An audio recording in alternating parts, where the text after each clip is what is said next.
Now, the within subjects design is a research design in which we allocate the same participants across the various experimental conditions or groups. Let's look at the same example of the memory recall study and understand this a bit better. Unlike the between subjects design, we can make the same study a within subjects design by simply allocating the same participants across both the memory training and the non-memory training group. So if we made this study a within subjects design, how would it play out? Let's understand. In the within subjects version of this study, we would first subject the participants to a non-memory training condition. Following this, we would account for their memory recall and memory accuracy performance through some cognitive tests. After some time gap, say a few days or weeks, we would then subject the same participants to the memory training group and then account for their performance in memory recall and memory accuracy through some cognitive tests. We then account for any differences that have occurred in their performance based on which training they were subjected to. Now, this is therefore the within subjects research design for the same research question that we saw the between subjects for. So now that we understand what the within subjects design is, let's move on and look at the advantages of using the within subjects design. One of the key advantages of the within subjects design is that this design allows us to have a small sample size. This is because we don't need to recruit the equal number of different participants across the different groups or experimental conditions, and that same participants can be recruited across all conditions. Now, recruiting participants in general for studies can be very difficult. Specifically, if your study requires participants of a specific clinical group or from a specific neuropsychiatric group, it can be very difficult to do a between subjects design.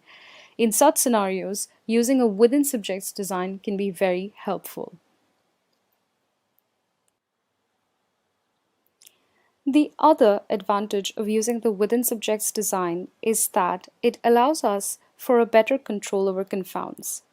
Now, since the same participants are used across both the conditions or all the conditions in groups of the study, we have a better control over confounds such as the assignment bias that we discussed previously. Additionally, this design allows us to control for individual variability as well, since having the same participants controls for inter-individual differences introduced from the differences in one's age, socioeconomic background, educational background, clinical conditions, etc., aspects that can introduce inter-individual differences, thereby skewing the data and impacting the final conclusions of the study. Let's now move on to looking at the disadvantages of using the within subjects design. A key disadvantage of the within subjects design is that there is always a possibility of practice effects, learning effects, or carryover effects interfering with the final performance of the participants. As in the example of the flanker task study, as we observed before, if the same participant, that is Ella, is performing in the arrow stimulus variant of the flanker task, then the performance in the shape variant of the flanker task might be impacted by their previous performance in the arrow variant, leading to a better performance in the shape variant of the task. However, this better performance in the shape variant might not be a true indicator of their performance. This interference caused due to the practice, learning, or carryover effects can lead to the erroneous conclusions, such as in this example, we would conclude that Ella displays better attention and cognitive control to the shape task as compared to the arrow task, wherein it could just be that the better performance is because of practice, learning, or carryover effects. The other disadvantage of using the within subjects design is that this can lead the participants to experience fatigue.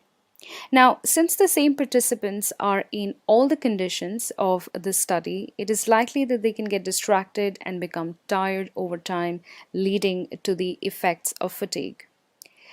The fatigue in this case can be detrimental to their optimum level of performance in the cognitive tasks and paradigms of the study, which can then impair and impact the overall conclusions and the results of the research study in question. Finally, the other issue is that the participants might gauge the aims and the goals of the study since they take part in all the conditions and the experimental groups of the study. Now, this could lead to the subject expectancy effect, wherein, upon guessing the aims of the study, the participants try to perform ideally.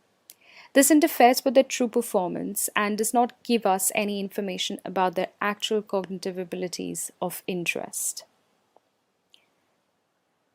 Alright, so that is the end of today's video. Thank you so much for your attention. If you found today's video helpful, then please make sure to subscribe to Braincyclopedia for more such content. Also make sure to like this video, share this video with someone you think will benefit, and send a comment below. Don't forget to press the bell icon to stay updated with all of our upcoming videos.